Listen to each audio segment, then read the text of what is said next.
So this is a bit of a different video from what I would normally post, but one of my mates recommended I do a video about accessibility for this month, since I was struggling to find books that a lot of books for Disability Awareness Month I struggle with reading because I prefer fiction rather than non-fiction. I've been struggling to get through quite a lot of the non-fiction books unless they are memoirs, but a lot of memoirs I've just put the book down and been like, I can't read this. Other than 2 books on autism, I was just not having fun with it. I do have a book by I think somewhere. Oh, hold on, I got it here. Small talk about by Richard and Roxanne Pink.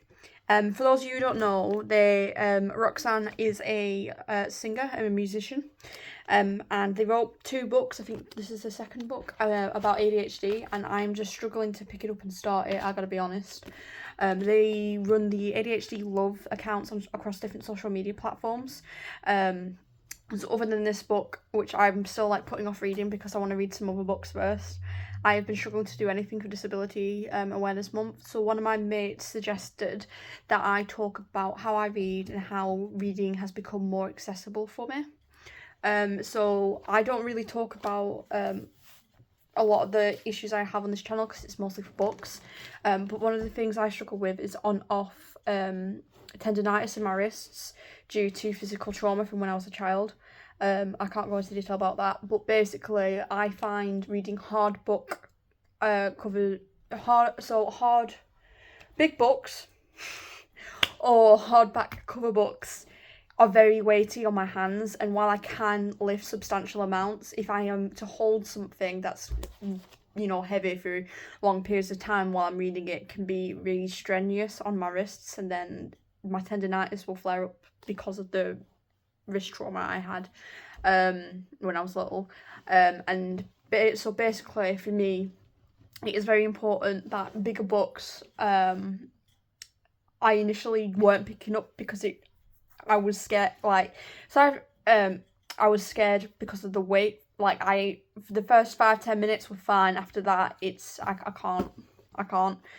So I usually go for paperback books as well, because they as readers, I'm hoping people know that the hardcover back books are usually significantly heavier than the paperback, but the page turning is easier in the paper books. Another thing I struggle with, I don't necessarily struggle with it. I've started using, my brother did give me a Kindle, I don't know where it's gone. He gave it me because I were on about how there's a lot of free books on Amazon at the moment, and you don't necessarily need a Kindle subscription for it. But I'm like hesitant about reading on the Kindle because I don't know if anyone's seen the controversy about how publishing firms can change how the original books were wrote.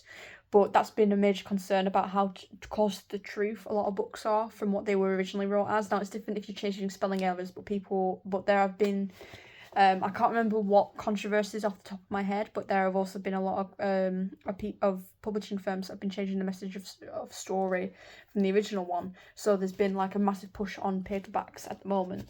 And basically, but despite that, when I have a book that I read digitally, it's one I've borrowed from my library. So I've just released a video where I am discussing Before the Coffee Gets Cold, the digital. So I'll just show you. So this is my laptop. It's I wish I could show you.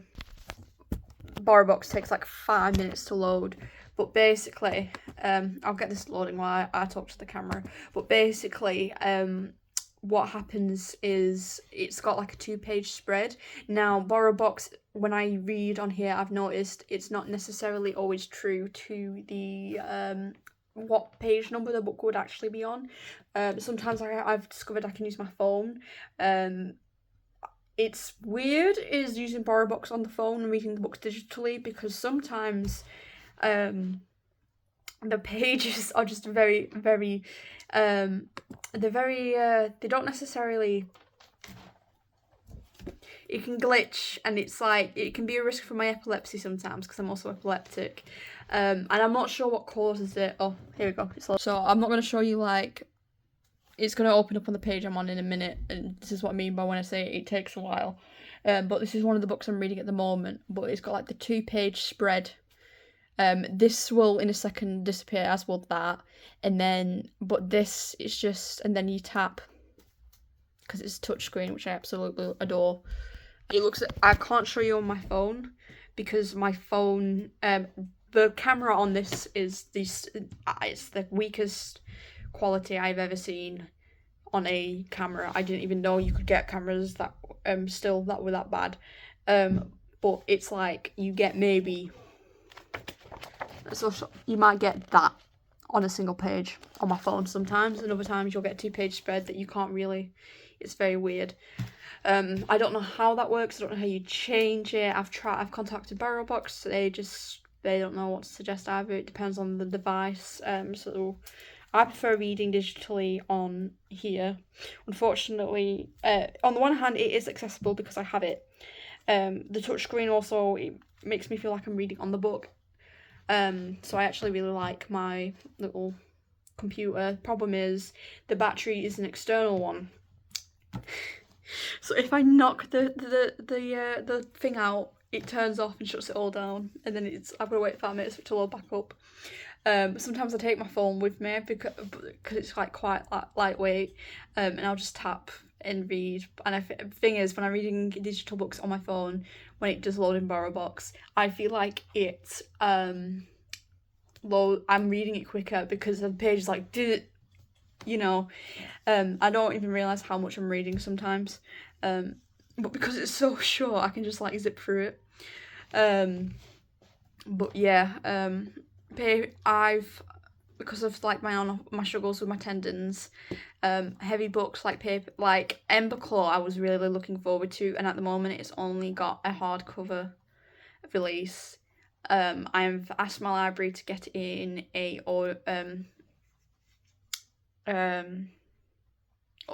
think, I can't remember if it's got an audio book, but I can't with the like I can do like maybe 10-15 minutes reading max, because holding something that heavy in my hand is for like long periods of time. Like even when if I can lift heavy stuff, but even then, like my wrists get very like I get sharp pains, and then that pain's there with me for like half the day. I'm chucking back Anadin. Doctors have just told me to just take the painkillers, wrist braces. Maybe not do things that are usually strenuous, but it's like I need to as a human. But yeah, I don't know if anyone else struggles with things like tendinitis, or they find like some books to be heavy. I don't know if other people like have a preference for like audiobooks and Kindles and stuff like that. It's different for everyone. But I figured for disability, it's July, so I figured for Disability Awareness Month I would discuss some of the adaptations I've done for like struggling with my tendons with my wrists. I will eventually get around to this book. This, like when I saw they had it in my library, I was absolutely buzzing. And then when I saw that it was also the paperback version, I was ecstatic, because I do believe that they have the audiobook, but you can never get it. That's how popular this is. It's I don't know how reserves work, but it's usually there's like at least a few months that you're going to be waiting on this book. So when they had this on the Disability Pride Month shelf at one of my local libraries, I just grabbed it, no question. I thought this was the first book that they wrote, Dirty Laundry. This book itself is about ADHD, which is something that I absolutely love, because on the back it even says here, the 10 lies that people with ADHD believe about themselves. From I am lazy to everybody hates me, and I quit everything I start. So I'll just read you a bit of the blurb here as well. Learn how to identify your limiting ADHD beliefs. Break free from neurotypical standards. That's like something I'm looking forward to. Support and understand your ADHDers. Adopt a self-kindness mindset. Communicate your needs and boundaries, and celebrate the joys of ADHD. And then it's got Praise for Dirty Laundry, which is the book I did initially want to read and I mistook this book for. I thought she only had one book out. They have two, I believe. Let me just... I didn't show that, did I? No. Yeah, no, they've just got two books apparently at the moment. Ooh, there is a lot of references in the back to research papers, and then there's like a few blank pages. I love when books have a few blank pages, because if I were to buy this book for myself, which I am debating doing, I might buy someone's second-hand copy from Vinted or something. You all know the Vinted graft. Yeah. I'll just read you a bit about the authors that's at the back of this book as well while I'm here. So we've got Roxanne Pink is a platinum-selling songwriter, having written 3 UK top 10 hits in the last 3 years. She's also an artist, releasing her own music and touring under the name Rory. Rox was diagnosed with ADHD in 2021, which has been a life-changing discovery. Creating content as the neurodiverse half of ADHD love, she is passionate about helping others reach the same acceptance she has found. She's 5.5 years sober, so that as well is also incredible, especially considering a lot of the struggles people who have neurodivergency struggle with. Because of the different things I've been diagnosed with, I've been in a weird place where I've seen the horrors as well, that like growing up, what alcohol can do to people and drugs and stuff. So I've always managed to, even during my mental breakdown, stay away from it. Still ended up in hospital for other reasons, but it's just hearing other people's stories about their struggles and what they've gone through. It's really scary and it's really sad to be like see what people go through because of the neurodivergency. Like, a lot of people who are neurodivergent don't necessarily get heard. This is something I still struggle with to this day, especially because I struggle with pacing. Like, sometimes I'm like but because sometimes it's people are like, right, don't care what you said, no, walk off. But it's just to hear and see that other people have gone through similar struggles, and other things that I've not necessarily experienced. It's always like really heartbreaking and sad, but it helps reinforce that you're not alone. And then we've got Richard Pink, who is the neurotypical. I didn't know if Richard Pink was neurotypical. I always thought he was neurodivergent as well. But yeah, ADHD Love, which they have over 200 million global views, raising awareness about ADHD. He's the father of 2 children, Sia and Lily. He worked for 20 years as a leader of one of the UK's largest banks, with extensive experience in managing a diverse team and helping colleagues reach potential. But yeah, this is probably... it were 2 books I read about autism this month. One of them was a kid's book, and I think the other one was like an essay. Which I will do book reviews on later now that I've just remembered, because one of them was brilliant. One of them was absolutely... The other one, I can't remember what I read, but I remember just being like, I have no idea what this is about.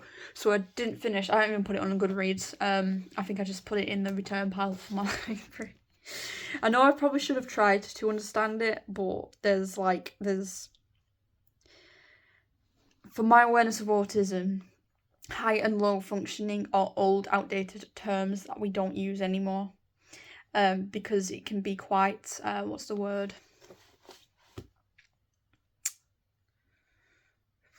I can't remember what the word is, but it basically, it's this indication that someone who's high functioning, considered high functioning, doesn't need help, and only those who are low, but like, they have their own set of struggles. There's still some hospitals to this day that still use those terms, and it's completely outdated. Some parts are relevant, but it doesn't take into account the personal needs. But yeah, I wanted to do a video for Disability Pride Month because I just discovered that this was a thing this year. I remember something about it last year, but I just remember it when anyone mentioned it, it was only about autism. Like I said, I've got my tendinitis, which can cause some difficulties with reading, like paperback books. I was really upset that we haven't had Ember Claw, which was the sequel to one of my favourite books last year. Hasn't been released on paperback yet. We are getting on. It's officially been confirmed, which I'm very excited for. We haven't got an audiobook yet either. That's what I asked my library for, and it was my library that rang me back and were like, it doesn't even have one. And I'm like, oh. So at least they try getting it in. But yeah, that was quite upsetting, because it's like, I'm not going to be able to read this unless we get one, because I can't with the heavy books. It would be great to, if like that, this is the other thing though, because even with audiobooks, because of my epilepsy's auditory, there are certain like pitches of voices that I can't listen to because of my auditory epilepsy. It's, a lot of people assume that people with epilepsy, it's all flashing lights.